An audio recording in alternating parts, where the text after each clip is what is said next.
Hello everyone, myself Dr. Jay Shukla and I am biology faculty. અને first of all તમને બધાને best of લક તમારી નીટની preparation માટે જે આ 12 સપ્ટેમ્બર તમે નીટમાં અપિયર થવાના છો એન્ડ આઈ હોપ કે તમે જે અમારી જે મોક ટેસ્ટ અમે ઓર્ગેનાઇઝ કરી હતી એ મોક ટેસ્ટનો બેનિફિટ તમે લીધો હશે અને મોક ટેસ્ટના એક્સપિરિયન્સથી તમારો કોન્ફિડન્સ સારો બૂસ્ટ થશે તમને મતલબ એક રિયલ એક્સપિરિયન્સ થશે કે ભાઈ નીટમાં તમારે કેવી રીતે અપિયર થવાનું છે. હવે જે આપણું મોક ટેસ્ટનું પેપર હતું એમાં ઘણા બધા સ્ટુડન્ટ્સની મને મતલબ કોલ્સ આવ્યા મેસેજ આવ્યા કે ઓલા થોડુંક લોકોને પેપર ટફ લાગ્યું. ઇન્ડીડ પેપર ટફ હતું પણ પેપર એનસીઈઆરટી માંથી જ હતું. હું એક કે બે ક્વેશ્ચન જો કાઢી નાખું, એક હોલેન્ડ્રિક જનીન વાળો ક્વેશ્ચન હતો ઈ તમે એમ કહેશો કે ક્વેશ્ચન છે ઈ એનસીઈઆરટી માં ક્યાંય મેન્શન કરેલો નથી. બાકીના બધા ક્વેશ્ચન્સ હમણાં આપણે પેપર સોલ્વ કરશું તો તમને આઈડિયા આવશે કે એનસીઈઆરટી માં જ છે, રાઈટ. મેં મતલબ પ્રોપરલી એનસીઈઆરટી માં ડિટેલમાં જઈને એટલી પર્ટિક્યુલરલી લાઇન્સ મેં એનસીઈઆરટી માં જ ઉઠાવેલી હતી કે મને થોડુંક એમ હતું કે જે સ્ટુડન્ટે એનસીઈઆરટી થોરોલી કરી હશે ને લાઈન એને તરત જ એનો આઈડિયા આવશે કે આ એક્ઝેક્ટલી આ જ આન્સર છે. બટ હા, હું તમને એટલું જરૂર કહીશ કે મેં એમાં છે ને લાઇન્સમાં ટ્વિસ્ટિંગ ઘણા કરેલા હતા ક્વેશ્ચન્સમાં બી, એટલે બી એવું કદાચ છે ને બની શકે કે તમે આન્સર કઈક છે ને તમને એવું હોય કે તમે સાચો જ એટેમ્પ્ટ કર્યો એટલે પછી આન્સર કે આવી હશે તમને થોડું સરપ્રાઈઝ લાગ્યું હશે કે આપણો આન્સર કેવી રીતે ખોટો થાય. અને એટલે જ છે ને તમને આખો સોલ્યુશનનો વિડિયો મેં તમને સેન્ડ કરીએ કે તમને થોડોક આઈડિયા આવે કે જે લાસ્ટ 10 to 12 ડેઝ છે એમાં તમારે ફાઇનલ ટચઅપ જે આપવાનું બાયોલોજીને કે ફાઇનલ પ્રિપેરેશન છે એમાં તમારે એમાં શું એડ ઓન કરવાનું છે. આ લાસ્ટ 12 to 13 જે ઇમ્પોર્ટન્ટ ડેઝ તમારા માટે છે એમાં હવે તમે કેવી રીતે બાયોને લાસ્ટ ટાઈમમાં પ્રિપેર કરશો કે જેથી તમે જે આ મોકમાં સિલી મિસ્ટેક કરી છે, રાઈટ, એ સિલી મિસ્ટેક ફર્ધર તમે નેક્સ્ટ ફાઇનલ નીટની ટેસ્ટમાં રિપીટ ન કરો. ક્લિયર? તો આપણે સોલ્યુશન થી સ્ટાર્ટ કરીએ છીએ. એમાં ફર્સ્ટ ક્વેશ્ચન જ છે કે કંદુ કુલુકલ સાંધામાં હાજર પ્રવાહી. આ ઓબ્વિયસલી ઈઝી ક્વેશ્ચન છે, તમને ખબર જ હોય. સાયનોવિયલ પ્રવાહી મુક્તજળ સાંધા છે. નેક્સ્ટ, ક્રિટિનિઝમ શેની ઉણપથી થાય બાળકોમાં? આ પણ ઈઝી ક્વેશ્ચન છે, થાઇરોક્સિનની ઉણપથી. તો ઓબ્વિયસલી આ બે ક્વેશ્ચનમાં ઓલમોસ્ટ તમને લોકોને પ્રોબ્લેમ કાઈ ન આવ્યો હોય. થર્ડ ક્વેશ્ચન છે કે બધા સજીવ પરોપજીવી છે એ કયા વર્ગકમાં છે? તો આ પ્રાણી સૃષ્ટિના ચેપ્ટરમાં ક્લિયરલી મેન્શન કરેલું છે ચૂસમુખામાં કે બધા ચૂસમુખા જે છે એ પરોપજીવી સજીવો છે. તો આ ત્રણ ક્વેશ્ચનમાં ઓબ્વિયસલી કાઈ જ ટ્રિકી કે કોમ્પ્લિકેટેડ પાર્ટ નથી. પછીનો જે ક્વેશ્ચન છે કે અંડાકાર ગવાક્ષ મારફતે પ્રવેશ પામતા અવાજના તરંગો પ્રથમ શેમાં પ્રસરણ પામે? બરાબર. તો હવે આ જે ક્વેશ્ચન છે ને એમાં તમને જે અંતઃકણની રચના એ તમને એક્ઝેક્ટલી ખબર હોય ને તો જ આ ક્વેશ્ચન આન્સર સાચો પડે. પ્લસ તમને જે અવાજના તરંગોનો પથ છે એ ખબર હોવી જોઈએ. હું તમને શોર્ટમાં કહી દઉં તો અવાજ કર્ણપટલ પર ટકરાય ત્યાંથી શેના ઉપર શેમાંથી પસાર થશે? કર્ણાસ્થિમાંથી. હથોડી એરણ પેંગડું.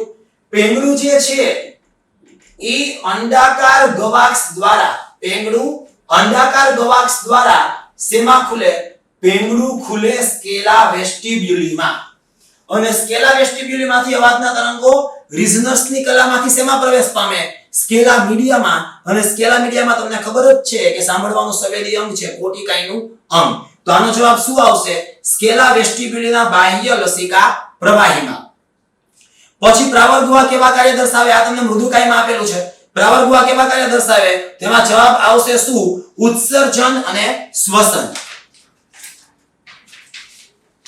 ત્યારબાદનો ક્વેશ્ચન છે કે કોઈ કીટક ઘરની દીવાલ પરથી પડી નથી જતું. તો સિમ્પલ સંતુલન અંગ કયું છે?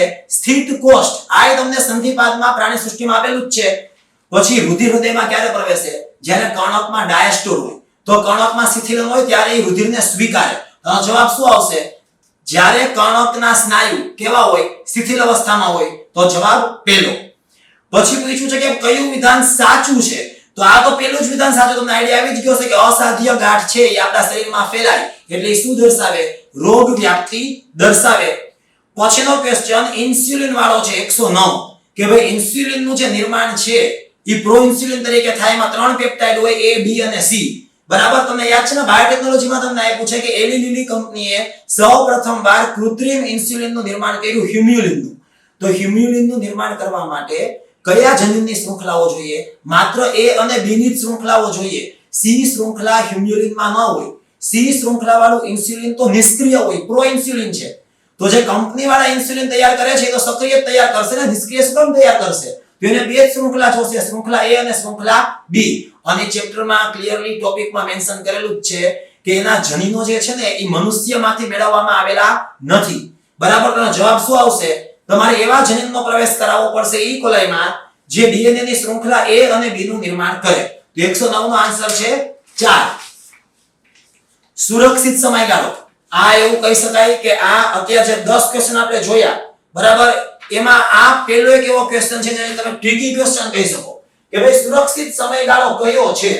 તેનો જવાબ આપ્યો છે ઋતુસ્ત્રાવ પહેલાનું અઠવાડિયું. ઋતુસ્ત્રાવ પહેલાનું સમજો. ઋતુસ્ત્રાવ એટલે ઋતુચક્રમાં કેટલા દિવસ થયા? પહેલાથી લઈને 5મો દિવસ. આ ઋતુસ્ત્રાવનો તબક્કો છે બરાબર. ઋતુસ્ત્રાવની પહેલાનું એક અઠવાડિયું તમે વિચારો એટલે 22 થી 28 દિવસ આવે. તો આ 22 થી 28 એવું આ 7 દિવસો થયા, એવું અઠવાડિયું થયું કે જેમાં અંડકોષ અંડવાહિનીમાં હોવાની કોઈ શક્યતા જ નથી. તો ગર્ભાવસ્થાની કોઈ પ્રેગ્નન્સીની કોઈ શક્યતા જ નથી. તો આ સેફ પીરિયડ થયો. કેવો પીરિયડ થયો? સુરક્ષિત સમયગાળો, સેફ પીરિયડ. સમજાઈ ગયું? તેમાં જવાબ શું આવશે? એમાં જવાબ આવશે ઋતુસ્ત્રાવ પહેલાનું એક અઠવાડિયું. પછી સંયોજક પેશીના વિશિષ્ટ કાર્યો. આ એવો કહી શકો કે પાછો એમસીક્યુ કે જે મતલબ કે તમારો આન્સર ખોટો પડે એવી જ રીતે આ ઓપ્શન્સ છે ને સેટ કરેલા છે. તમે સંયોજક પેશી જે સ્ટાર્ટ થાય છે પ્રાણી પેશી ચેપ્ટરમાં, ઈ સંયોજક પેશીની પહેલી તમે 3 થી 4 લાઈન તમે રીડ કરશો એનસીઈઆરટી માં, તેમાં લખ્યું છે કે ભાઈ સંયોજક પેશીનું કાર્ય તો કે પેશી અને અંગોને એને આધાર આપવો અને જોડવા. બરાબર, તેમાં બે આપ્યું છે, પેશીને અને અંગોને. તો આમાં જો ઓપ્શન એ છે અંગોને જોડવા, સાચો. ઓપ્શન બી અંગોને આધાર આપવો, સાચો. ઓપ્શન 3 જો પેશીને જોડવા અને આધાર પૂરો પાડવો પરંતુ અંગોને નહીં. તો અંગોને નહીં કીધું જ ને એટલે એ ઓપ્શન ખોટો છે. એટલે કાર્યમાં ખાલી શું આવે? પહેલું અને બીજું. તો આન્સર થઈ ગયો ઓપ્શન નંબર 4.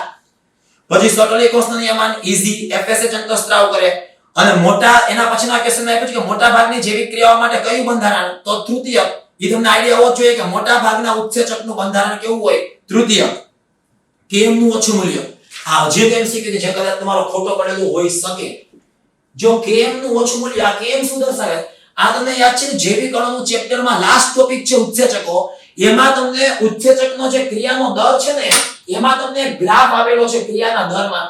ઈ તમને ગ્રાફ એવી રીતે આપેલો છે કે આયા આપ્યું છે Vmax એટલે આ તે મેક્સિમમ વેલોસિટી બરાબર, અને આયા તમને આપ્યું છે Vmax/2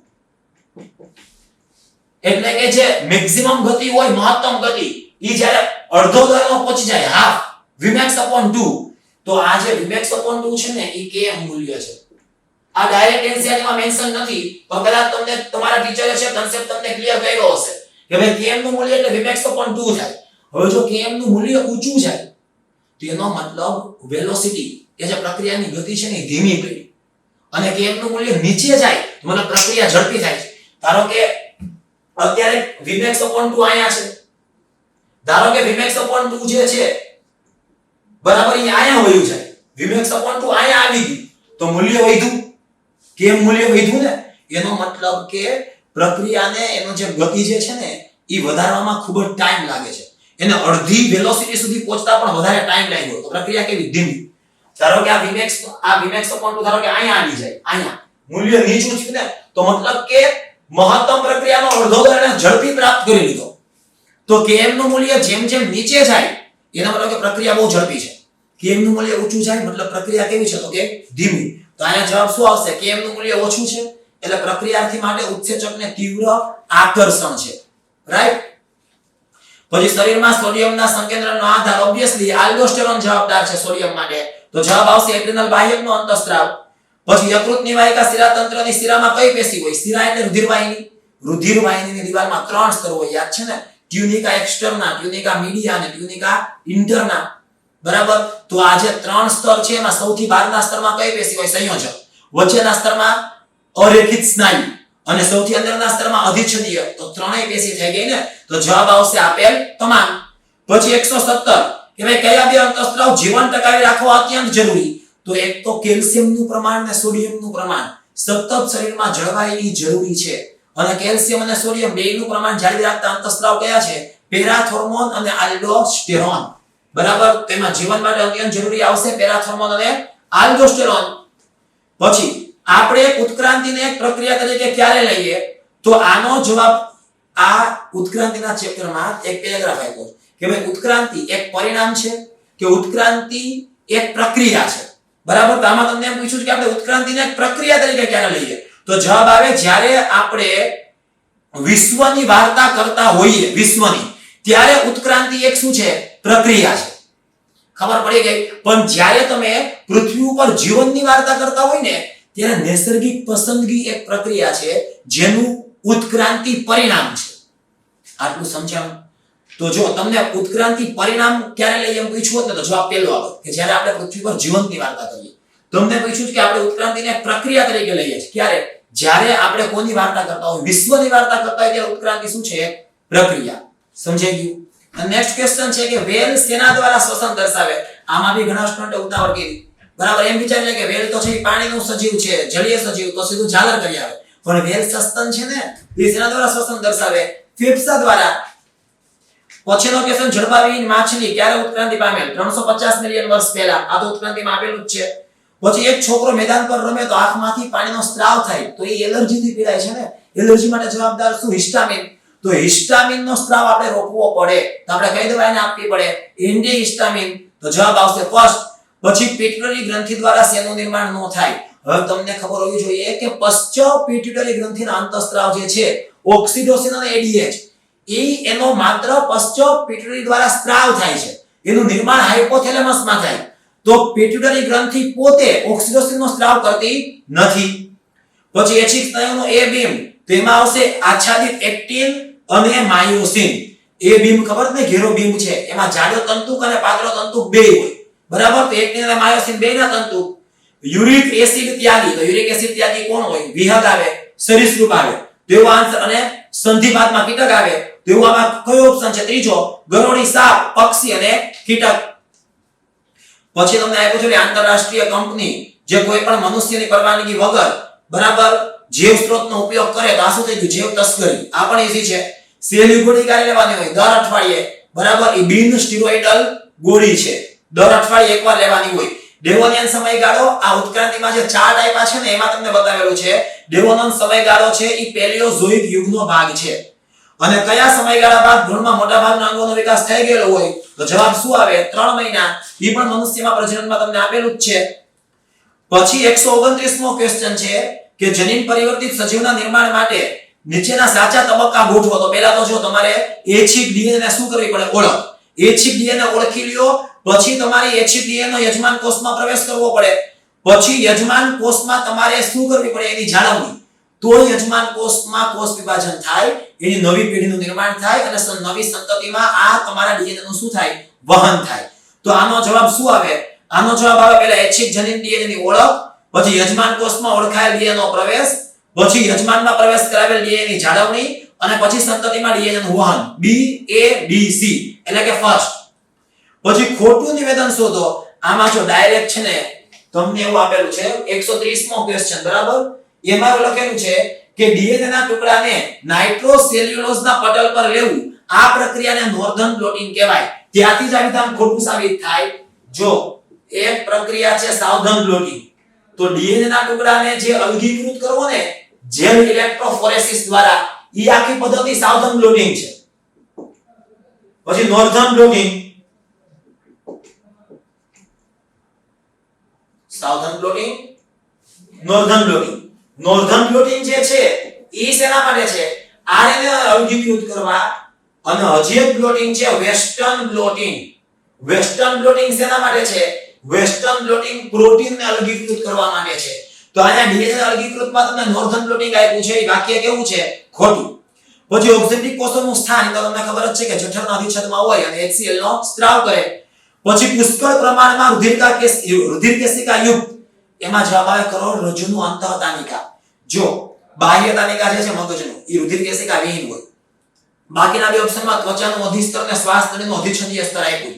તો અધિચ્છદ પેશીમાં રુધિર કેશિકા હોય જ નહીં. અને અંતઃતાનિકા સીધું મગજના કરોડરજ્જુના સંપર્કમાં હોય અને રુધિર કેશિકા યુક્ત હોય. તો જવાબ આવશે કરોડરજ્જુનું અંતઃતાનિકા. લંબમજ્જા કેન્દ્રો શું નિયંત્રિત કરે? બધુંય. શ્વસન, હૃદય પરાવર્તિત ક્રિયા, જઠરનો સ્ત્રાવ એટલે આપેલ તમામ. 99% જેટલા રુધિર કોષ શેમાં સંકળાયેલા હોય? તેમાં જવાબ આવશે ઓક્સિજનનું વહન. સૌથી વધારે કોષ આરબીસી હોય ને, ઈ તો મિલિયનમાં હશે, લાખોમાં, બરાબર. તો આરબીસી નું કાર્ય શું? ઓક્સિજનનું વહન. તો રુધિરના 99% જેટલા કોષો શેમાં સંકળાયેલા છે? ઓક્સિજનના વહનમાં. એમાં પછી આપ્યું છે કે યકૃતમાં કોઈ નુકસાન થાય તો શું થાય? તો યકૃતનું કાર્ય શું છે? કે વધારાના એમિનો એસિડને એમોનિયામાં અને પછી એને યુરિયામાં ફેરવે તો યકૃત ડીએમિનેશન કરે ને, તો યકૃતમાં કઈ ડેમેજ હશે તો ડીએમિનેશનનો દર ઘટશે તો યુરિયાનું નિર્માણ પણ ઘટશે, તો યકૃતમાં નુકસાન થવાથી યુરિયાનું નિર્માણ ઘટે. પછીના ઉત્સેચકનો આલો આપ્યું છે પ્રક્રિયામાં કે આપેલ પ્રક્રિયા માટે ઉત્સેચકનો પ્રકાર શોધો. તમને આ પ્રક્રિયા આપી છે Sg+S1 બરાબર.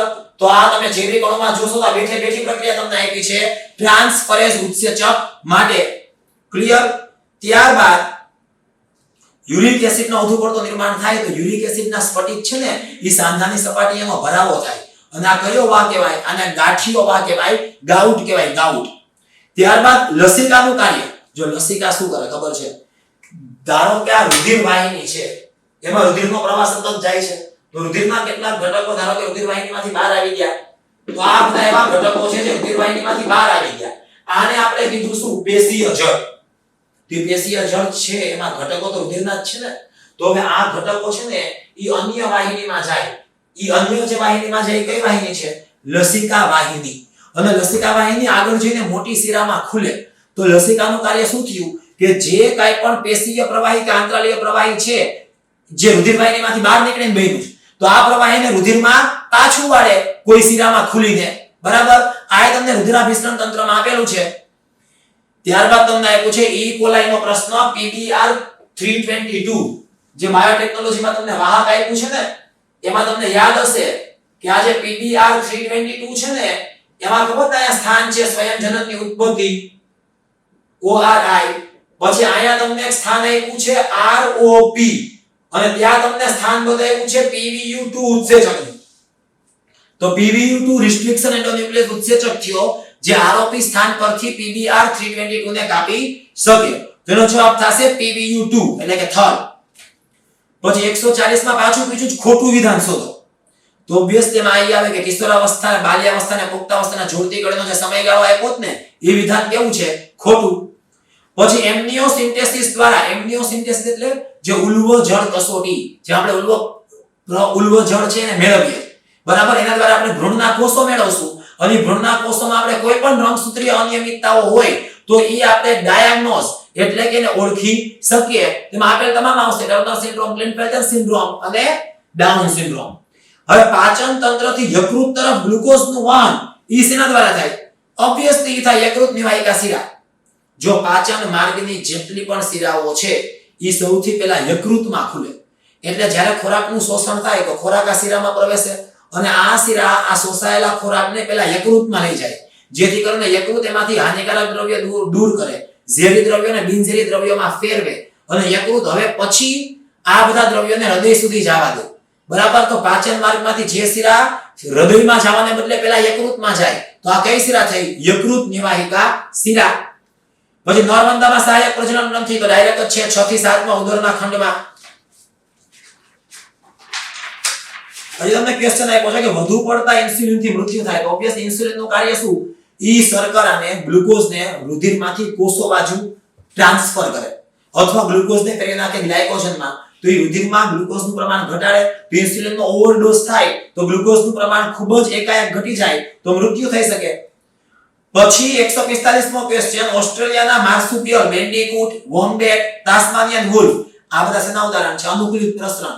ઉત્ક્રાંતિ ચેપ્ટરમાં જે તમને અનુકૂલિત પ્રસરણનો ટોપિક છે એમાં તમને આ ડાયાગ્રામ આપેલો છે. હવે નીચે લખ્યું છે કે આ બધા જે પ્રાણીઓ છે એ બધા અનુકૂલિત પ્રસરણના ઉદાહરણ છે. પછી ભાઈ 1997 માં તમને ખબર છે અમેરિકાની કંપનીએ બાસમતીનો પેટન્ટ કરાવ્યો હતો. એ કઈ સંસ્થા મારફતે કરાવ્યો હતો? US patent and trademark office દ્વારા. સ્નાયુ સંકોચનમાં કેલ્શિયમનું કાર્ય શું હોય? કેલ્શિયમ ટ્રોપોનિન સાથે જોડાય અને એક્ટિન અને માયોસિન વચ્ચે સેતુ નિર્માણ પ્રેરે. ત્યારબાદ વાતાવરણમાં જો CO2 નું આંશિક દબાણ 0.3 હોય તો રુધિર જે ફેફસામાં પ્રવેશે એમાં PCO2 કેટલું હોય?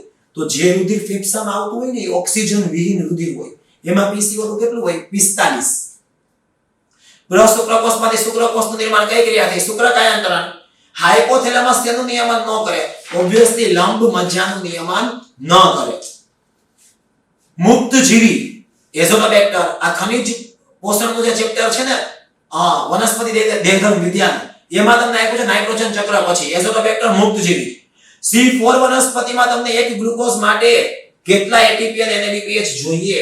તો જો તમને યાદ ખબર હોવું જ જોઈએ કે C4 વનસ્પતિમાં C3 ચક્ર ઉલકંચુકના કોષમાં થાય અને એક C3 ચક્રમાં 18 ATP અને 12 NADPH જોઈએ તો આટલી ઉર્જા તો જોશે જ. પછી C4 માં 12 ATP એક્સ્ટ્રા જોઈએ 6 ફોસ્ફોઇનોલ પાયરુવેટના પુનઃ નિર્માણમાં મધ્યપર્ણના કોષમાં. ખબર પડી? તો C4 માં પુલકંચુકમાં C3 ચાલે જ છે એટલે આટલી ઉર્જા તો થઈ જ ગઈ. પ્લસ એમાં મધ્યપર્ણના કોષમાં 6 ફોસ્ફોઇનોલ પાયરુવેટના પુનઃનિર્માણમાં કેટલા ATP જોશે? 12. તો કુલ ATP કેટલા થઈ ગયા? 18 ને 12 30. તો C4 વનસ્પતિમાં એક ગ્લુકોઝના નિર્માણ માટે 30 ATP અને શું જોશે? 12 NADPH. પછી આપણે કે વનસ્પતિને ફોસ્ફરસની જરૂર શું કરવા હોય? તો બધા સજીવને ફોસ્ફરસની જરૂર છે. ઈ કોષરસ સ્તરમાં તો હોય જ ને, કેમ કે કોષરસ સ્તરમાં લિપિડ ફોસ્ફોલિપિડ સ્વરૂપે હાજર છે. ત્યારબાદ દ્વિદળી પ્રકારના બાહ્યકીય સ્તરો એ બધા બહુસ્તરીય છે અને શિથિલ મૃદુતક પેશી ધરાવે છે. એના પછીનો ક્વેશ્ચન કે ભાઈ સસ્તન બહુ સફળ છે એનું કારણ શું? તો કે આપણું સતત તાપમાન જાળવી રાખવાની ક્ષમતા. પછી 156 માં આપ્યું ફિયોફાઇસી માં આલિંગી પ્રજનન. ફિયોફાઇસી એટલે કે બદામી લીલ. એમાં આલિંગી પ્રજનન શેના દ્વારા થાય? તો એ ફિયોફાઇસી લીલનો જે છેલ્લો પેરેગ્રાફ છે ને ટોપિકનો એમાં તમને આપ્યું છે દ્વિકસાધારી ચલ બીજાણુ જે બે પાર્શ્વીય અસમાન કસા ધરાવે. તો 156 નો આન્સર છે ત્રીજો. હવેનો ક્વેશ્ચન પાછો ટ્રિકી છે. એવું તમને છે ને એમિનો એસિડની શૃંખલા આપી છે. મિથિયોનિન, વેલાઇન, ટ્રિપ્ટોફન ને ફિનાઇલએલેનિન. પણ જો તમને ખાલી તમને બધાના ધારો કે સંકેત ખબર નથી. મિથિયોનિન નો તો ખબર છે ને. મિથિયોનિન નો સંકેત કયો છે? AUG. તો AUG સંકેત કોના ઉપર હોય? mRNA ઉપર હોય. mRNA ને કોણ બનાવે? આ mRNA નો 5 નો છેડો, આ 3 નો છેડો. તો mRNA ને કોણ બનાવે? DNA બનાવે ને. તો DNA નો આ 3 નો છેડો અને આ 5 નો છેડો. તો DNA ઉપર આયા શું હોવું જોઈએ? DNA ઉપર આયા હોવું જોઈએ TAC. બરાબર? તો આ ટેમ્પલેટ શૃંખલા થઈ ને. પણ તમને પૂછ્યું છે નોન ટેમ્પલેટ. શું પૂછ્યું છે? Non template. તો હજી આ DNA ની બીજી શૃંખલા. આ કઈ શૃંખલા થઈ? આ નોન ટેમ્પલેટ. તો નોન ટેમ્પલેટ ઉપર જે આનું પૂરક હશે ને A T અને G. તો સમજો નોન ટેમ્પલેટ ઉપર ATG હોય તો જેની પૂરક ટેમ્પલેટ ઉપર TAC હોય. ટેમ્પલેટ ઉપર TAC આવે તો જ પ્રત્યાયન દ્વારા mRNA ઉપર પહેલા શું આવે? AUG. તો આ 5 નો છેડો થયો અને આ 3 નો છેડો થયો ને. તો DNA ઉપર 5 થી 3 માં પહેલું શું હોવું જોઈએ? નોન ટેમ્પલેટ ઉપર પહેલું શું હોવું જોઈએ? ATG. તો એવો એક જ ઓપ્શન છે, ઓપ્શન નંબર 4. સમજાણું? ત્યારબાદ મીઠા પાણીના તળાવમાં અનુક્રમણનો સાચો ક્રમ. તો એમાં જો સૌથી પહેલા આવે વનસ્પતિ પ્લવક. વનસ્પતિ પ્લવક પછી આવે નિમગ્ન વનસ્પતિ અવસ્થા. પછી આવે શું? મુક્ત તરતી વનસ્પતિ. પછી આવે નરકુલ અવસ્થા. પછી આવે માર્સ મેડો. આ બે ક્વેશ્ચન, નરકુલ પછી માર્સ મેડો. બરાબર? તો નરકુલ પછી માર્સ મેડો. પછી આવી જાય જાડી ઝાખરાવાળી અવસ્થા અને પછી જંગલ. તો એનો જવાબ આવશે પહેલો. પછી બેક્ટેરિયામાં બાળ રંગસૂત્ર બાળ કોષમાં કોષરસ સ્તર દ્વારા વિતરણ પામે હો. જો એમાં છે ને કોષ ચેપ્ટરમાં આદિકોષ કેન્દ્રીય કોષ ચેપ્ટર છે એમાં તમને ઈ લોકોએ મેસોઝોમ સમજાવ્યું. યાદ છે મેસોઝોમ? કે ભાઈ આદિકોષ કેન્દ્રીય કોષનું કોષરસ સ્તર ઈ ગળીમય રચના ધરાવે જેને મેસોઝોમ કહેવાય. અને મેસોઝોમ શ્વસનનું કાર્ય કરે, ATP બનાવે, કોષ દિવાલનો સ્ત્રાવ કરે અને બાળ કોષોમાં જનીન દ્રવ્યોનું વિતરણ પણ આ જ કરે. તો મેં ખાલી મેસોઝોમની બદલે ટ્વિસ્ટ કરી નાખ્યો ઓર કોષરસ સ્તર મૂકી દીધું. ડાયરેક્ટ મેસોઝોમ મૂક્યો તો તમને કદાચ આવડી પણ જાત મોટા ભાગનાને. બરાબર? પણ તમને ખબર જ હોવી જોઈએ કે મેસોઝોમ છે એ શું છે? એ કોષરસ સ્તરનો જ ભાગ છે. બરાબર? સુએજની દ્વિતીયક સારવાર છે એમાં આપણે ફૂગ અને બેક્ટેરિયાનો ઉપયોગ કરીએ જ ને. તે કેવી સારવાર થઈ? જૈવિક પ્રક્રિયા.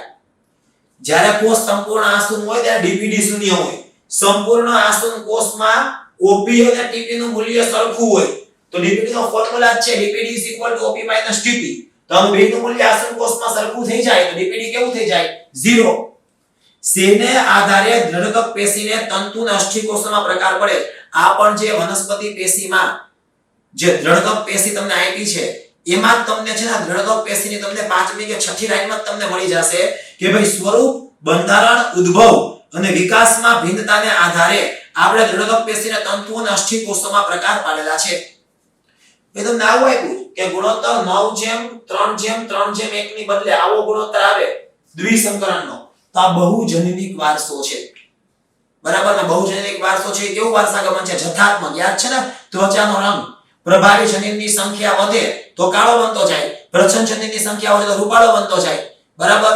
તો 9:3:3:1 ની બદલે 1:4:6:4 ગુણોત્તર આવે તો આ દ્વિસંકરણનો પ્રયોગ છે શું દર્શાવે છે? બહુજનનિક વારસો એટલે કે જથાત્મક વારસાગમન. ડાર્વિન મુજબ કાર્બનિક ઉત્ક્રાંતિનું બળ, જો આ ક્વેશ્ચન એ બહુ ટ્રિકી છે, આ તો તમારો આન્સર ખોટો પડે ને એવા જ એફર્ટ સાથે ક્વેશ્ચન બનાવેલો, તમે સમજો. આ એવો ક્વેશ્ચન ફ્રેમ કરેલો છે કે તમારી પાસેથી ઉતાવળમાં ખોટો આન્સર કઢાવે. તો તમારે શું કરવાનું? તમારે ક્યારે છે ને ઉતાવળ નથી કરવાની. તમને પહેલો ને બીજો ઓપ્શન સાચો લાગે ને, બરાબર, તોય તમે ત્રીજો ને ચોથો ઓપ્શન વાંચો. તમને 100% સાચું લાગે તો થોડીક વાર વિચારો કે ભાઈ આમાં ઉતાવળમાંથી તમારેથી મિસ્ટેક તો નથી કરાવડાવતા ને. હવે જો આમાં તો મિસ્ટેક થાય એમ હતું, શું કરવા? કેમ કે ઉત્ક્રાંતિ તમે ગમે એટલું વાંચ્યું હોય ને તેમાં ખૂબ જ ઘાટા અક્ષરે બોલ્ડ લેટરમાં લખ્યું કે ભાઈ ડાર્વિન વાદના મુખ્ય ચાવીરૂપ મુદ્દા બે હતા: શાખાકીય અવતરણ ને પ્રાકૃતિક પસંદગી. તો આમાં આપણને પહેલા બે ઓપ્શન દેખાય તો એ ઠીક કરી આવ્યા કે બંને, પહેલું અને બીજું. પણ સજીવ અને વસ્તી નું જે ચેપ્ટર છે, બરાબર, એમાં સ્પર્ધાનો ટોપિક છે ને એની પહેલી ને બીજી લાઈનમાં જ છે કે ડાર્વિન છે એને કન્ફર્મ ખબર હતી કે કાર્બનિક ઉત્ક્રાંતિનું મુખ્ય બળ આંતરજાતીય સ્પર્ધા છે. તો આવું જે એનસીઆરટી માં અલગ અલગ જગ્યાએ નાની નાની લાઈન આપી ને, તો એ તમે લાઈનને તમે ઇમ્પોર્ટન્સ આપો. જ્યાં લાસ્ટ તમારી પાસે 12-13 દિવસ છે એમાં જે વાર એનસીઆરટી ને પ્રોપર ડેઈલી છે ને તમે 2-3 કલાક આપીને બે ચેપ્ટર આપીને રિવાઇઝ કરી લ્યો, એટલે આવી લાઈન તમને છે ને ભૂલાઈ ન જાય. બરાબર? તો આમાં જવાબ આવશે સ્પર્ધા. પછી એવું છે કે સામાન્ય પ્રજનનમાં સામનો કરવા પડતો ઘણી ખરી સમસ્યાનો ઉકેલ કૃત્રિમ વીર્યસેચન દ્વારા પ્રાપ્ત થઈ જાય, સિવાય કે હવે જો કૃત્રિમ વીર્યસેચનની પદ્ધતિથી આપણે ઐચ્છિક પ્રજનન પ્રેરી શકીએ. એવા બે સજીવ છે કુદરતી રીતે પ્રજનન નથી પ્રેરતા, એની વચ્ચે આપણે ફલન પ્રેરી શકીએ. બરાબર? પછી આપણે વીર્યને શીત અવસ્થામાં જ્યાં માદા છે ત્યાં સ્થળાંતરિત કરી શકીએ. આપણે જે એકત્રિત કરેલ વીર્ય છે એનો ઉપયોગ તરત જ કરી શકીએ, થોડા સમય બાદ કરી શકીએ. બરાબર? પણ જેમાં ચોથો ઓપ્શન છે કે મધ ચક્રમાં પુખ્ત નર અને માદા પ્રાણી વચ્ચે ફલન પ્રેરો તો સફળતાનો દર વધુ છે. આને કૃત્રિમ વીર્યસેચન સાથે કઈ લેવા દેવા જ નથી. તો જવાબ આવશે ચોથો. ખબર પડી ગઈ? બધા સજીવો તેમની આસપાસના પર્યાવરણ પ્રત્યે સભાન છે, કારણ કે અરે આ તો જો આ એક પાછો થોડો ટ્રિકી, ઓમ ટ્રિકી નહીં પણ ટ્રિકી કઈ રીતે પહેલા ચેપ્ટરમાંથી ક્વેશ્ચન પૂછ્યો. હવે મોટા ભાગના સ્ટુડન્ટ તેમ હોય કે પહેલું ચેપ્ટર 100% આવડે છે, એમાં છે શું અને ઉતાવળમાં પૂરું કરી નાખે. પણ તમે જોજો જે તમને સજીવની અદ્વિતીય લાક્ષણિકતાઓ આપી છે ને, ચયાપચયની પ્રક્રિયા, કોષીય આયોજન અને સભાનતા, ઈ સભાનતાના પેરેગ્રાફમાં તમને આ લાઈન મળશે કે દરેક સજીવ તેમના શરીરમાં પ્રવેશતા રસાયણોનું સંચાલન કરે. બરાબર? તેમાં જવાબ ઈ આવશે. ઘણા સૂત્રમાં કયું ઉત્સેચક ગેરહાજર? હેક્ઝોકાઇનેઝ. હેક્ઝોકાઇનેઝ ગ્લાયકોલિસિસનું ઉત્સેચક છે ને, ઈ ક્યાં થાય? કોષરસમાં. એ ઘણા સૂત્રમાં ગેરહાજર. અને જે થર્મલ પાવર પ્લાન્ટમાંથી ધુમાડો નીકળે એમાંથી 99% નિલંબિત દ્રવ્યો કોણ દૂર કરે? ઇલેક્ટ્રોસ્ટેટિક પ્રેસિપિટેટર. એ તો ખબર જ હોય. અને દ્રવ્યોનો કોષ બહાર તરફ સ્ત્રાવ, કાંઈ પણ સ્ત્રાવ આવે ને કોષની અંદર કે કોષની બહાર, સ્ત્રાવ કોણ કરે? ગોલ્ગી કાય. પર્ણપત્રમાં શિરાવાનું કાર્ય. આ પાછો ક્વેશ્ચન ને ઉતાવળમાં ખોટો થઈ જાય. જો જે પાંચમું ચેપ્ટર છે ને વનસ્પતિની બાહ્યકાર વિદ્યા, એમાં પર્ણ સ્ટાર્ટ થાય ને જ્યાંથી, એના પછીના પેજ ઉપર પહેલા જ પેરાગ્રાફમાં તમને શિરાનું કાર્ય આપ્યું છે. એમાં એવું લખ્યું છે કે પાણી, ખનિજ, ખોરાકનું વહન કરે અને પર્ણપત્રને મજબૂતાઈ પૂરી પાડે. અને મેં જો બધા ઓપ્શન નાખી દીધા. પર્ણપત્રને મજબૂતાઈ છે, ખોરાકનું વહન છે, તો ઈ બે સાચા પડે. ચોથો એટલા માટે ખોટો પડે કેમ કે આગળ માત્ર શબ્દ છે, માત્ર પાણી અને ખનિજનું વહન, એ ખોટું પડી ગયું. સમજાઈ ગયું? જવાબ આવશે 3. સૌથી નાના બીજ શેમાં હોય? ઓર્કિડમાં. એ તમને આપ્યું જ છે 12th ના પહેલા ચેપ્ટરમાં. પછી ભારત વિશ્વના 2.4% જેટલો વિસ્તાર ધરાવે, પણ જૈવિકતામાં કેટલો આવશે? 8.1.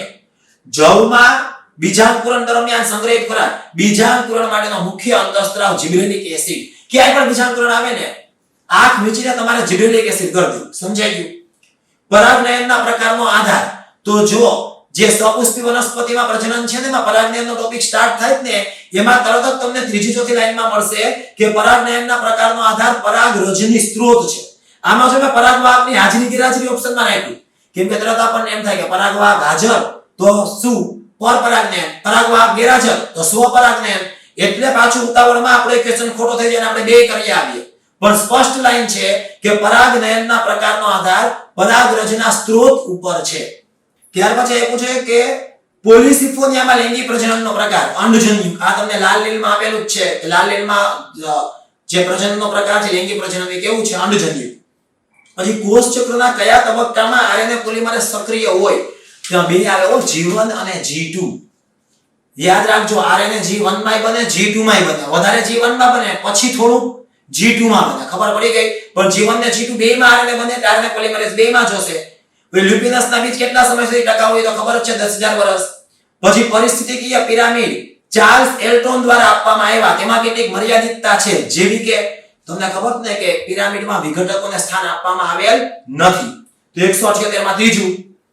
પછી યુટીઆર એટલે એવા વિસ્તાર જેનું ભાષાંતરણ ન થાય, બિન ભાષાંતરણીય વિસ્તારો, અનટ્રાન્સલેટેડ રિજિયન.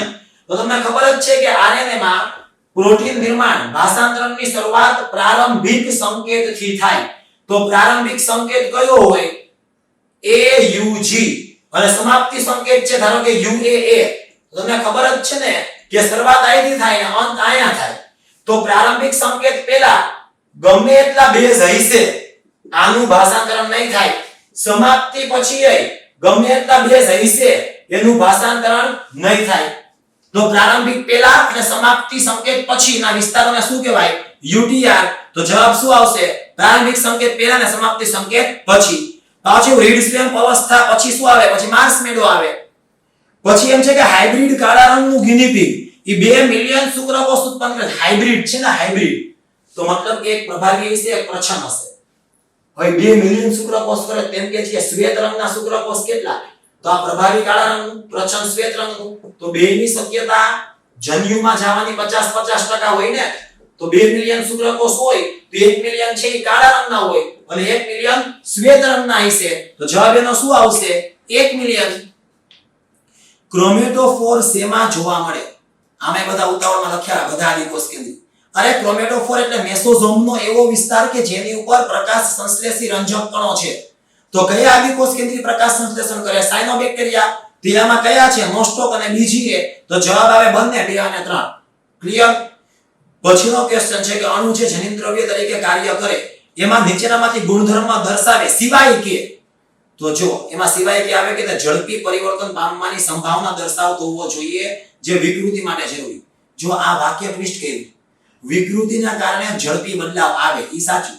પણ જનીનદ્રવ્ય એવું ન હોવું જોઈએ કે એમાં ઝડપી બદલાવ આવ્યા રાખે જેથી કરીને વિકૃતિ થાય. મેં વાક્ય આખું ઊંધું કરી નાખ્યું. સમજાય છે? તો સિવાય તેમાં ત્રીજું આવશે. ત્રીજો મુદ્દો લાગુ પડતો નથી. કઈ ફૂગમાં લૈંગિક બીજાણુ બહિર્જાત? જો એસ્કોમાઇસિટિસ માં એસ્કોસ્પોર છે બીજાણુ. બરાબર? ઈ એસ્કસ એટલે કે ધાનીની અંદર હોય. અને બેઝિડિયોમાઇસિટિસ માં બીજાણુ છે બેઝિડિયોસ્પોર. ઈ ધાનીની બહાર હોય. લિંગી બીજાણુની વાત થાય છે. તો ઈ બીજાણુ કેવી થઈ? બેઝિડિયોમાઇસિટિસ ની બહિર્જાત. તો આ બેઝિડિયોમાઇસિટિસ ના ઉદાહરણ કયા છે? પુક્સિનિયા અને એગારિકસ. એટલે જવાબ આવશે બંને, 2 અને 3. પછી નાઇટ્રોજન અને ફોસ્ફરસના ચક્રીયકરણમાં મદદ એટલે કે વિઘટકો હોવા જોઈએ ને. નાઇટ્રોજન ને ફોસ્ફરસનું ચક્ર એટલે શું હોવા જોઈએ? વિઘટકો. હવે વિઘટકો જે છે ઈ મોટા ભાગના બેક્ટેરિયા ઈ જિલેટિન યુક્ત આવરણ ન ધરાવે. જો સાયનોબેક્ટેરિયામાં એવું લખ્યું છે કે જિલેટિન યુક્ત આવરણ ધરાવે, તો સાયનોબેક્ટેરિયા તો વિઘટક નથી ને, તો પ્રકાશ સંશ્લેષી ઉત્પાદક છે. બરાબર? તો જવાબ શું આવે? એવા સજીવો જે જિલેટિન યુક્ત આવરણ રહિત હોય. તો પહેલો જવાબ આવશે. આ બધા બહુ ટ્રિકી ક્વેશ્ચન હતા. બરાબર? આવું ખોટો પડી શકે એનાથી કોન્ફિડન્સ મિસ નથી કરવાનો. છેલ્લા 12-13 દિવસ છે, પાછું એકવાર એક લાઈન છે એનસીઆરટી ની ફટાફટ રિવાઇઝ કરી લેવાની. પ્રકાંડના ટુકડામાંથી મૂળ નિર્માણ કોણ કરે? ઓક્સિન. તો IBA. પછી ભારતની મુખ્ય દ્રશ્યભૂમિ પાનખર જંગલ. પર્ણપ્રપાતી વન આપેલા છે તમને. બરાબર? હા, સજીવો અને વસ્તીના ચેપ્ટરમાં. તો પાનખર જંગલ. પછી પાછો આ છે ને વિઘટન માટેનો સાચો ક્રમ. એમાં મોટા ભાગના પેલો જ ઓપ્શન જોઈને તો સાચું કરી આવે કે અવખંડન થાય, ધોવાણ થાય, પછી અપચય થાય, ખાતર નિર્માણ થાય ને ખનિજીકરણ થાય. પણ તમે હવે વિઘટનનો ટોપિક જોજો. જે નિવસન તંત્રમાં વિઘટન જે સ્ટાર્ટ થાય છે ને, એ જ પેજમાં છેલ્લા પેરેગ્રાફની પહેલી 2 લાઈન જોજો. એમાં લખ્યું જ છે કે વિઘટનમાં તમામ પ્રક્રિયાઓ નિક્ષેપ ઉપર એક સાથે થાય છે. આ ક્રમિક પ્રક્રિયાઓ છે જ નહીં. એટલેમાં આન્સર આવશે 4 કે ભાઈ વિઘટનમાં પ્રક્રિયામાં ઉપર દર્શાવેલ તમામ પ્રક્રિયા એક જ સમયે સાથે થાય. ક્લિયર? પછી 5 સૃષ્ટિ વર્ગીકરણમાં કેટલી સૃષ્ટિમાં વિઘટકો હોય? 3 માં. મોનેરામાં વિઘટકો છે, બેક્ટેરિયામાં, પ્રોટિસ્ટામાં સ્લાઇમ મોલ્ડ ને બધા વિઘટકો છે, અને ફૂગ પણ વિઘટકો છે. તો 5 સૃષ્ટિમાંથી 3 સૃષ્ટિમાં વિઘટકો છે. પછી પ્રકાશ પ્રક્રિયામાં PS2 જે ઇલેક્ટ્રોન ગુમાવે એ ઇલેક્ટ્રોન શેના દ્વારા મેળવે? H2O માંથી મેળવે. યાદ છે ને Z પ્રક્રિયા, અચક્રીય ફોટોફોસ્ફોરાઇલેશન. એમાં તમને યાદ હશે કે PS2 હોય ને એ એના ઇલેક્ટ્રોન છે કોની પાસે ગુમાવે? બે ઇલેક્ટ્રોન PS1 પાસે. બરાબર, તને બે ઇલેક્ટ્રોન ની ઘટ આવી તો આ પાણીનું પ્રકાશ વિઘટન નહીં કરે ને, તો પાણીનું પ્રકાશ વિઘટન કરે તો 2H+ મુક્ત થાય ને 2 ઇલેક્ટ્રોન મુક્ત થાય. એ 2 ઇલેક્ટ્રોન પાણીમાંથી શેમાં પ્રવેશે? PS2 માં. તો આ રીતે PS2 ઇલેક્ટ્રોન ને સરભર કરે પાણીમાંથી મેળવીને, તેમાં H2O. પછી કોષીય શ્વસનમાં દરેક રાસાયણિક પ્રક્રિયા માટે શું જોઈએ? ચોક્કસ ઉત્સેચક જોઈએ.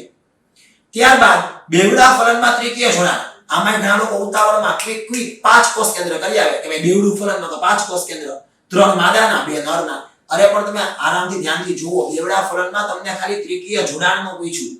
તો ત્રિકીય જોડાણની ઘટના તો નામ જ છે ત્રિકીય જોડાણ. તો કેટલા કોષ કેન્દ્ર જોડાય? 3. એક તો મધ્યસ્થ કોષ છે એમાં 2 કોષ કેન્દ્ર, એક નરજન્યુનું કોષ કેન્દ્ર 3 થયા, એમાંથી ભ્રૂણ કોષનું નિર્માણ થવાનું છે. સમજાઈ ગયું? તો એ જ વાત છે, ઉતાવળ ન કરો. તમને એમ લાગે ને જો ટાઈમ બચાવવાના માર્ક્સ નથી, તમને એમ લાગે આ ક્વેશ્ચન આવડે જ છે, ઈઝી છે, આ જાનો આન્સર છે, તોય તમે એને 4-5 સેકન્ડ આપો કે મેં તમે ઉતાવળમાં કઈ મિસ્ટેક તો નથી કરતા ને. એક એક ક્વેશ્ચનના માર્ક તમારે ઓન કરવાના. સમજાઈ ગયું ને? એક એક ક્વેશ્ચનની સિલી મિસ્ટેક તમને મેરિટમાં ક્યાંય નીચે લઈ જશે. તો તમને ઉતાવળમાં પેપર પૂરું ન કરો કે બાયોલોજી 40 મિનિટમાં પૂરું કરી દે. નહીં, ભલે 40 ની 50 મિનિટ થાય, પણ સિલી મિસ્ટેક થી તમારા 5 માર્ક્સ તમે ન ગુમાવો. સમજાઈ ગયું? ત્યારબાદ તમને ચાર્ટ આપ્યો છે ફોસ્ફરસ ચક્રનો. વિધો તમને આવડી જ ગયો હશે કે નિવસન તંત્રનો આ જ બેઠો ચાર્ટ છે. એમાં જ્યાં A બતાવ્યું ત્યાં નિક્ષેપ આવે, B બતાવ્યું ત્યાં ક્ષારયુક્ત ખડક આવે, અને C બતાવ્યું છે ત્યાં શું આવશે? ઉત્પાદકો આવશે. હવે આ છે ને ધારાસ્પર્શી કલિકાંતર વિન્યાસ કેટલી વનસ્પતિમાં જોવા મળે? એમાં 6 માં જોવા મળે. એવું છે કે ગુજરાતી મીડિયમમાં જે લોકો પાસે સાવ લેટેસ્ટ એડિશન નહીં હોય ને, એમાં ફેબેસી કુળમાં ધારાસ્પર્શી કલિકાંતર વિન્યાસ નથી આવ્યો. સોલેનેસી માં અને લિલિએસી માં આવ્યો છે. તો ઘણા લોકોએ સોલેનેસી અને લિલિએસી ની વનસ્પતિ ગણીને જવાબ આપ્યો હશે, 5 આન્સર કર્યો હશે. પણ જેની પાસે સાવ લેટેસ્ટ એડિશન હશે ને, એમાં છે ને ફેબેસી કુળમાં પણ આ કલિકાંતર વિન્યાસ આપેલો છે. તો આ 6 વનસ્પતિમાં ધારાસ્પર્શી કલિકાંતર વિન્યાસ જોવા મળે. ત્યારબાદ તમને આપ્યું છે મોન્ટ્રીયલ પ્રોટોકોલ ને ઝૂમ ખેતી ઉછેર, ક્યોટો પ્રોટોકોલ ને કાર્બનિક ખેતી. એ તમને ખબર જ હોય કે મોન્ટ્રીયલનું કાર્ય હતું ઓઝોનના નાશ કરતા ઘટકોનું પ્રમાણ ઘટાડવું.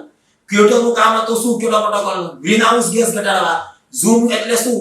કાપો અને સળગાવો. બરાબર. ત્યારબાદ તમને ક્વેશ્ચન છે ખોટું વાક્ય પસંદ કરો. જો એમાં એક તો એમ છે કે કોષમાં નિમ્ન સ્તરે લેક ઓપેરોન સતત સક્રિય હોવું જોઈએ. સાચું છે.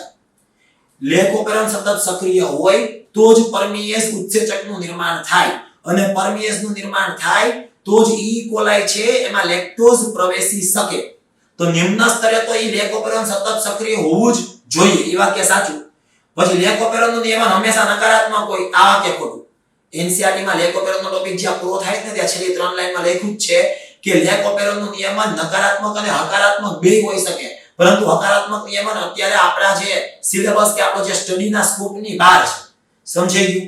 તો માત્ર નકારાત્મક હોય, હંમેશા નકારાત્મક હોય તો વિધાન ખોટું, તો બી ખોટું. આદિકોષ કેન્દ્રીમાં જનીન અભિવ્યક્તિનું નિયમન કરવા માટેનું સૌથી પ્રબળ સ્થાન mRNA ના સ્થળાંતરણ દરમિયાનનું છે. આ વાક્ય ખોટું છે. mRNA નું સ્થળાંતરણ આદિકોષ કેન્દ્રીય કોષમાં થાય જ નહીં. સુકોષ કેન્દ્રીય કોષમાં કોષ કેન્દ્ર રસ અને કોષ રસ અલગ અલગ છે. તો એમાં સુકોષ કેન્દ્રીય કોષમાં mRNA છે એને કોષ કેન્દ્રમાંથી કોષ રસમાં સ્થળાંતરણ કરવું પડે. આદિકોષ કેન્દ્રીય કોષમાં તો કોષ કેન્દ્ર છે જ નહીં, તો mRNA એક ક્યાંય સ્થળાંતરણ કરવાની જરૂર જ નથી. તો સ્થળાંતરણ થતું જ નથી, તો સ્થળાંતરણ વાળા સ્તર ઉપર તમે અભિવ્યક્તિનું નિયમન કેવી રીતે કરો? એ વાક્ય પણ ખોટું છે. અને DNA ટેમ્પલેટ શૃંખલા જેની ધ્રુવીયતા 5 થી 3 છે તેના પર અસતત શૃંખલાનું નિર્માણ થાય. આ વિધાન સાચું છે. જો તમને ખબર હોવી જોઈએ કે આ DNA શૃંખલા ટેમ્પલેટ, આ બીજી ટેમ્પલેટ સંયોજન ચીપીઓ યાદ છે ને, આયા શૃંખલા આમ બને આ સતત, અને આયા અસતત બને આ શૃંખલા 5 થી 3 ની દિશામાં. તમને ટેમ્પલેટની ધ્રુવીયતા પૂછી છે, ટેમ્પલેટની, નિર્માણ પામતી શૃંખલાની નહીં. નિર્માણ પામતી શૃંખલા તો 5 થી 3 ની દિશામાં જ બને. બરાબર. પણ ટેમ્પલેટની ધ્રુવીયતા આ છે. આ બે ટેમ્પલેટ છે ને, તો આ ટેમ્પલેટની ધ્રુવીયતા જ્યાંથી ખુલે ને ત્યાંથી જોવાની. તો આ ટેમ્પલેટની ધ્રુવીયતા 3 થી 5 છે.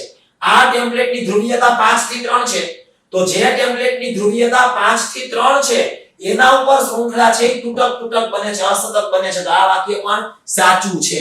તો આનો જવાબ આવે માત્ર B અને C. આ બે વાક્ય ખોટા છે. પછી ઉત્સેદનનું કાર્ય કયું નથી? તો ઉત્સેદન છે ને એ પાણીનું ઉત્સર્જન કરે. ઉત્સેદનના કારણે ખેંચાણ દાબ સર્જાય તો પાણીનું શોષણ થાય, પાણી સાથે ખનિજ દ્રવ્યોનું પણ શોષણ થાય. પણ ઉત્સેદનનું કાર્ય ખનિજોનું ઉત્સર્જન નથી, કેમ કે ઉત્સેદનમાં માત્ર પાણી વરાળ સ્વરૂપે નિકાલ પામે, ખનિજો નહીં. તો જવાબ આવશે કયું કાર્ય નથી? ખનિજોનું ઉત્સર્જન. પછી વનસ્પતિની વસ્તી જે સ્વપરાગનયન કરે તો સ્વપરાગનયન એટલે કે અંતઃસંવર્ધન, બરાબર. પછી હોલેન્ડ્રિક જનીન જે હાઇપરટ્રાઇકોસિસ એટલે કે આપણા જે નરમાં કર્ણપલક ઉપર વાળની વૃદ્ધિ થાય તે. હોલેન્ડ્રિક જનીન એટલે કેવું જનીન સમજો. એવા જનીનો, હોલેન્ડ્રિક જનીન એટલે એવા જનીન જે કયા રંગસૂત્ર ઉપર હોય? Y રંગસૂત્ર પર હાજર હોય. તો Y રંગસૂત્ર ઉપર જનીન જે હાજર હોય ઈ ક્યારે પિતામાંથી એની પુત્રીમાં જાય? નો જાય ને. તમે એમ પૂછ્યું કે પુત્રીમાં કેટલા ટકા લક્ષણ જોવા મળે? 0%. કેમ કે જનીન કયા રંગસૂત્ર ઉપર છે? Y. તો પુત્રીમાં જવાનું જ નથી. અને છેલ્લો પ્રશ્ન, એક દ્વિવિધ ચક્ર દર્શાવતી વનસ્પતિમાં કયો તબક્કો બહુકોષીય હોય? હવે સમજો, એક દ્વિવિધ ચક્ર દર્શાવે છે જે વનસ્પતિ દ્વિઅંગી અને ત્રિઅંગી છે. હવે દ્વિઅંગી અને ત્રિઅંગીમાં બીજાણુજનક તબક્કો હોય કે જન્યુજનક તબક્કો, બેય તબક્કા બહુકોષીય જ છે, બરાબર. તો એમાં શું આવશે જવાબમાં? એમાં જવાબ આવશે બંને, જન્યુજનક અને બીજાણુજનક. તો આ છે તમારું સોલ્યુશન, બરાબર. તમને કોઈને મતલબ એવું હોય કે પેપરમાં કઈ મિસ્ટેક છે, આન્સર કીમાં મિસ્ટેક છે, તો એવું ક્યાંય નથી, બરાબર. તમે લોકો થોડુંક સેલ્ફ રિયલાઇઝેશન છે ને જે લાસ્ટ 12 to 13 ડેઝ છે એમાં થોડુંક તમને સેલ્ફ રિયલાઇઝેશન થાય, એના માટેનો જ આપણો એફર્ટ હતો કે ભાઈ તમે ગમે તેટલી પ્રિપેરેશન કરેલી હોય, બરાબર, તો પણ જો થોડુંક ટ્વિસ્ટિંગ આવે તો એવું બને કે આપણને પ્રોબ્લેમ થાય, બરાબર. પણ ઓબ્વિયસલી આનાથી આપણે ફર્ધર મોટિવેટ જ થવાનું છે કે તમને આઈડિયા આવ્યો કે તમારી પ્રિપેરેશન સોલિડ જ છે, બરાબર. તમારે ખાલી એકને ફાઇનલ ટચઅપ આપવાનું છે. NCERT ને એકવાર લાઈન ટુ લાઈન તમારે જોઈ લેવાની છે કે એવી તો કોઈ લાઈન નથી ને કે આપણા દિમાગમાંથી સ્કીપ થઈ જતી હોય, બરાબર. બાકી ઓન એન એવરેજ તમારું પરફોર્મન્સ બહુ સારું છે, right. And again best of luck to all of you for your upcoming NEET, right? Bye everyone.